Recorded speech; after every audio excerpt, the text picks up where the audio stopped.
అందరికీ నమస్కారం. మొన్న మేము పుష్ప సినిమాకి ప్రీమియర్స్కి వెళ్ళినప్పుడు ఆర్టీసీ క్రాస్ రోడ్స్ సంధ్యా థియేటర్కి వెళ్ళామండి. అక్కడ అనుకోకుండా క్రౌడ్ టర్న్ అవుట్ ఎక్కువ అవటం వల్ల నేను సినిమా చూసి వచ్చిన తర్వాత మాకు తెలిసిన విషయం అంటే నెక్స్ట్ డే మార్నింగ్ దట్ ఆ క్రౌడ్లో ఒక ఫ్యామిలీ వచ్చారు. ఆ ఫ్యామిలీ కొంచెం దెబ్బలు తగిలినాయి. ముఖ్యంగా ఒక lady, the mother of 2 children, ఆవిడ రేవతి గారని, ఆవిడ నెక్స్ట్ డే మార్నింగ్ అన్ఫార్చునేట్గా ఆవిడ ఆ తొక్కిస్టార్లో దెబ్బలు తగిలి ఆవిడ చనిపోయారని తెలిసింది.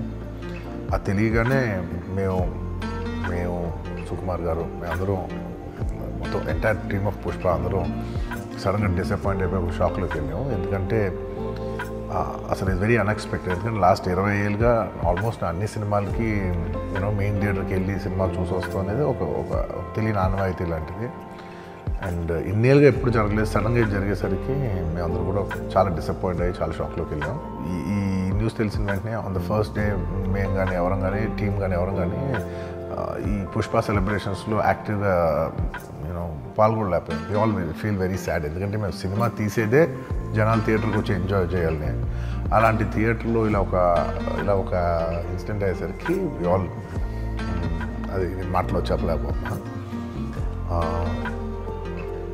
Firstly, I would like to say condolences to the entire family. To Revati Gar family ki condolences from me and the entire team of Pushpa. మేము ఏం చేసినా ఈ లాస్, మేము ఏం చేసినా ఎంత మాట్లాడినా this loss can never be covered. And మా సైడ్ నుంచి what we would like to say is that we want to tell you that we are emotionally there for you. మీకు ఏం కావాల్సిన, మాకు కుదిరేంత శక్తిలో మీకు ఏ హెల్ప్ కావాలన్నా ఎలా కావాలన్నా we like to tell you that we like to be there for you. And నా తరపు నుంచి I'd like to donate an amount of rupees 25 lakhs. This is just as a goodwill gesture. అంటే నేను మీ వైపు I'm there for you, నా యాక్షన్స్లో చూడండి, నన్ను నమ్మండి, నేను మీకోసం ఉన్నాను అని ఒక జెస్చర్గా I'd like to give them 25 lakhs rupees for their future, to secure their future. And especially పిల్లలు ఉన్నారంట. So to tell them that I'll be there for them. వాళ్ళకి ఏ కైండ్ ఆఫ్ సపోర్ట్ కావాలన్నా కూడా will try to be there as much as possible అని ఒక good will జెస్చర్గా చేస్తున్నాం. And దీనికి జరిగిన మెడికల్ ఎక్స్పెన్సెస్, దీనికి సంబంధం లేకుండా దీనికి జరిగిన మెడికల్ ఎక్స్పెన్సెస్, మిగతా ఎక్స్పెన్సెస్ అంతా కూడా మేము we'd like to take care of it and keep you comfortable at this hour. ఎందుకంటే we understand it's a very difficult time for the family to deal with, and we'd like to do all the things to support you at this hour. And నా తరపు నుంచి, మా entire team తరపు నుంచి మీ అందరికీ we'd like to say condolences to the family. And నాది ఒకటే request, మేమంతా సినిమా తీసేదే మీరు థియేటర్స్కి వచ్చి బాగా ఎంజాయ్ చేసి, మీ ఫ్యామిలీస్తో వచ్చి మీరు ఎంజాయ్ చేసి ఆ సెలబ్రేషన్స్తో మిమ్మల్ని పంపిద్దామని. ఇలాంటి ఇలా సడన్గా జరిగినప్పుడు మేము కూడా కొంచెం మా ఎనర్జీస్ కూడా డౌన్ అవుతాయి. So our entire intentions is to provide good entertainment for you in your lives. Please, my kind request is that when you go to theatres, please be a little careful. మంచిగా చూడండి, cinema చూడండి, enjoy చేయండి, వచ్చి please come back home safe. Thank you. అది ఒక దేశాన్ని చంపేయడం అంటే మత్తు మందుకి అలవాటు చేస్తే దేశం చచ్చిపోతుంది. మీకు ఓపియం వార్ తెలుసు, మీరు చిన్నప్పుడు మీరు పాఠాల్లో ఉంటాయి మీకు. చైనా ఓపియం వార్స్, అందరికీ మత్తు మందులు అలవాటు చేస్తే వాళ్ళకి తిరగబడే శక్తి పోద్ది, ఆలోచించే శక్తి పోద్ది. అందుకని మనం ఇది ఎవరన్నా సరే ప్రణాళికతో చేస్తున్నారా,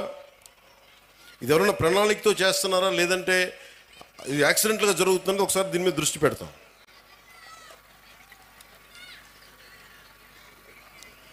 అలాగే సైబర్ క్రైమ్ ఒకటి ఎక్కువైపోయింది, సోషల్ మీడియాది కూడా. అది మీ బిడ్డలకు కూడా మీరు చెప్పాల్సిన తల్లిదండ్రులుగా చాలా బాధ్యతగా సోషల్ మీడియాని వాడాలి. ఈ మధ్యనే ఆస్ట్రేలియా గవర్నమెంట్ కూడా ఏం చేసిందంటే 16 ఏళ్ల వయసు ఉన్న వరకు అసలు సోషల్ మీడియా అకౌంట్స్ ఓపెన్ చేయకూడదని పెట్టారు. అలాంటివి కూడా ఆంధ్రప్రదేశ్ ప్రభుత్వం, భారతదేశ ప్రభుత్వం ఆలోచించేలా మేము చర్యలు తీసుకుంటామని తెలియజేసుకుంటాం.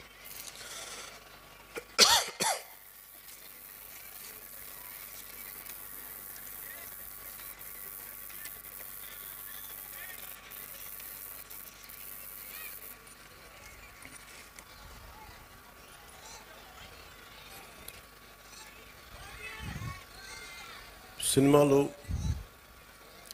మీరు ఇందాక నా పేరు అరుస్తూ ఉంటే ఒకటే చెప్తాను, మీకు హీరోలు అనేవాళ్ళు ముఖ్యంగా విద్యార్థులు చెప్తున్నా, నాకు అధ్యాపకుల మీద నాకు చాలా గౌరవం, నాకు చాలా చాలా గౌరవం అధ్యాపకుల మీద.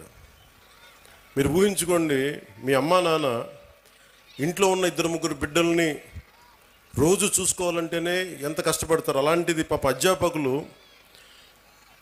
ఒక్కొక్క సెక్షన్కి 30 మంది విద్యార్థులు, 40 మంది విద్యార్థులు, 20 మంది అందరినీ కూర్చొని ఎంత ఒత్తిడి తీసుకుంటారు అధ్యాపకులు.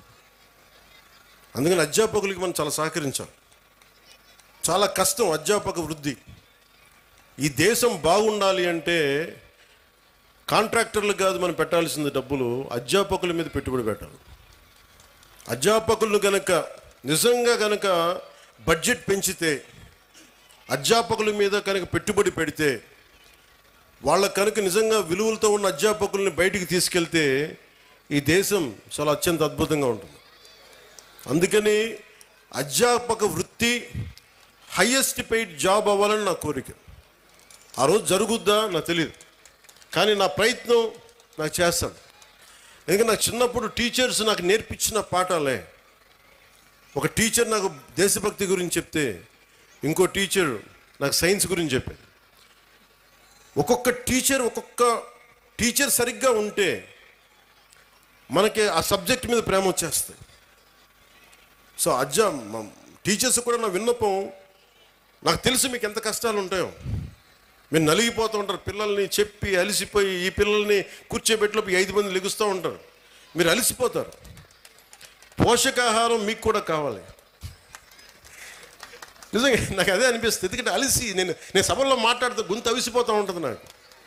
సో పోషకాహారం పిల్లలకే కాదు, మీకు కూడా కావాలి. మీకు కూడా వైటమిన్ డెఫిషియన్సీ ఉందా, మీకు కూడా ఒకసారి వైటమిన్ డెఫిషియన్సీ ఉంటే విసుగు వచ్చేస్తుంది.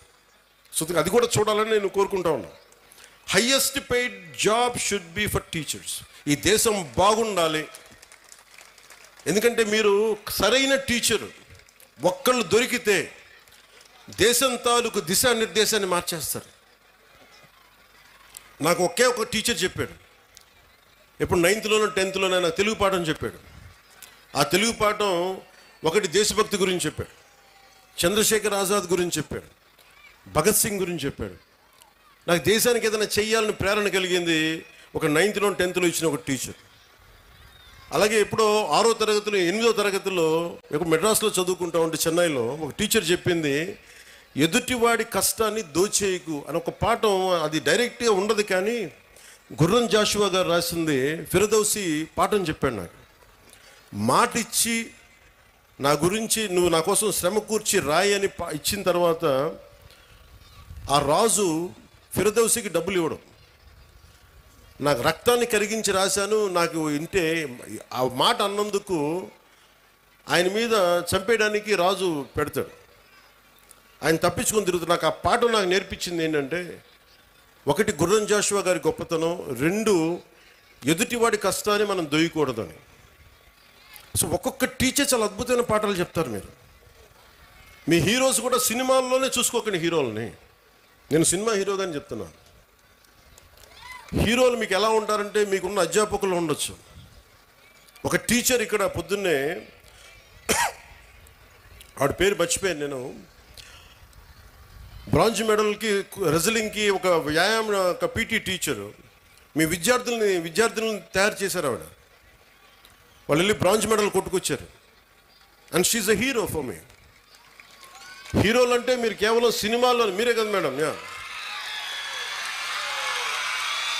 You are a hero. అంటే హీరోలు అంటే ఎంతసేపు సినిమాలో ఉండాలని అనుకోకండి. మామూలు కనిపిస్తారు, నల్లని హ్యాండ్ బ్యాగ్ పెట్టుకొని నవ్వుతా, పొద్దున్న లేచినప్పటి నుంచి వాళ్ళ బిడ్డలు బాగుండాలి, నాకు వాళ్ళు హీరోలు. నాకు వెంకటరామయ్య గారు మాస్టర్ ఒక ఆయన ఉండేవాడు. ఆయన నాకు చిన్నప్పుడు చెప్పిన పాఠాలు, వేమన శతకాలు గుర్తుండిపోయినాయి. నాకు ఆయన హీరో, నాకు ఆ టీచర్. సో మీరు గొప్ప గొప్ప వ్యక్తులతో పాటు మీ సినిమాలకు వెళ్ళండి, ఆనందించండి, అన్నీ చూడండి, కానీ మీకు నిజమైన విలువలు మీ కళ్ళ ముందే ఉంటారు. మీ అమ్మ నాన్న ఎంత కష్టపడతారో చూడండి.